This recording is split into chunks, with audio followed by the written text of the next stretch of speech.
Hi welcome to ಜ್ಞಾನ Navodaya academy. ಇವತ್ತು ದಿನಾಂಕ 25 ಮಾರ್ಚ್ 2026. ಇವತ್ತು ಆದರ್ಶ ವಿದ್ಯಾಲಯ ಅಫಿಷಿಯಲ್ ಕೀ ಬಿಟ್ಟಿದ್ದಾರೆ. ಅಫಿಷಿಯಲ್ ಕೀ ಆನ್ಸರ್ ಚೆಕ್ ಮಾಡೋದು ಹೇಗೆ ಅಂತ ನೋಡ್ತಾ ಹೋಗೋಣ. ಅದಕ್ಕಿಂತ ಮುಂಚೆ ಯಾರೆಲ್ಲ ಜ್ಞಾನ Navodaya academy YouTube channel subscribe ಮಾಡ್ಕೊಂಡಿಲ್ಲ, ಸಬ್ಸ್ಕ್ರೈಬ್ ಮಾಡ್ಕೊಳ್ಳಿ. ವಿಡಿಯೋ ಇಷ್ಟ ಆದ್ರೆ ಲೈಕ್ ಮಾಡಿ. ಅಫಿಷಿಯಲ್ ವೆಬ್ಸೈಟ್ KSEAB-Karnataka.government.in ಹೋದ್ರೆ ನಿಮಗೆ ಅಫಿಷಿಯಲ್ ಕೀ ಆನ್ಸರ್ ದೊರೆಯುತ್ತೆ. ಇದರಲ್ಲಿ 4 ವರ್ಷನ್ಗೂ ಕೂಡ ಕೀ ಆನ್ಸರ್ ಕೊಟ್ಟಿದ್ದಾರೆ.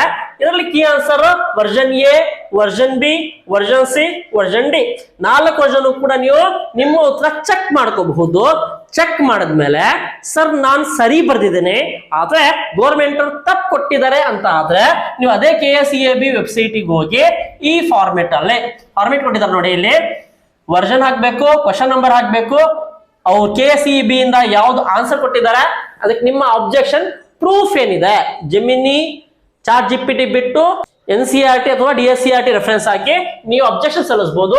ಈ ಅಬ್ಜೆಕ್ಷನ್ ಸಲ್ಲಿಸಕ್ಕೆ ಕೊನೆಯ ದಿನಾಂಕ 27 ಮಾರ್ಚ್ 2026 ಸಂಜೆ 5:30 ತನಕ ಕೊಟ್ಟಿದ್ದಾರೆ. ಯಾರೆಲ್ಲ ಅಫಿಷಿಯಲ್ ಕೀ ಆನ್ಸರ್ ಚೆಕ್ ಮಾಡ್ಕೊಂಡಿಲ್ಲ ಚೆಕ್ ಮಾಡ್ಕೊಳ್ಳಿ. ನಿಮ್ಮ ಸ್ಕೋರ್ ಎಷ್ಟು ಬಂದಿದೆ ಕೆಳಗಡೆ ಕಮೆಂಟ್ ಬಾಕ್ಸ್ ಅಲ್ಲಿ ಕಮೆಂಟ್ ಮಾಡಿ. ವಿಡಿಯೋ ಇಷ್ಟ ಆದ್ರೆ ಲೈಕ್ ಮಾಡಿ, ಫ್ರೆಂಡ್ಸ್ಗೆಲ್ಲ ಶೇರ್ ಮಾಡಿ. ಮುಂದಿನ ವಿಡಿಯೋದಲ್ಲಿ ಆದಷ್ಟು ಬೇಗ ಸಿಗ್ತೇನೆ. Till then thank you, bye bye.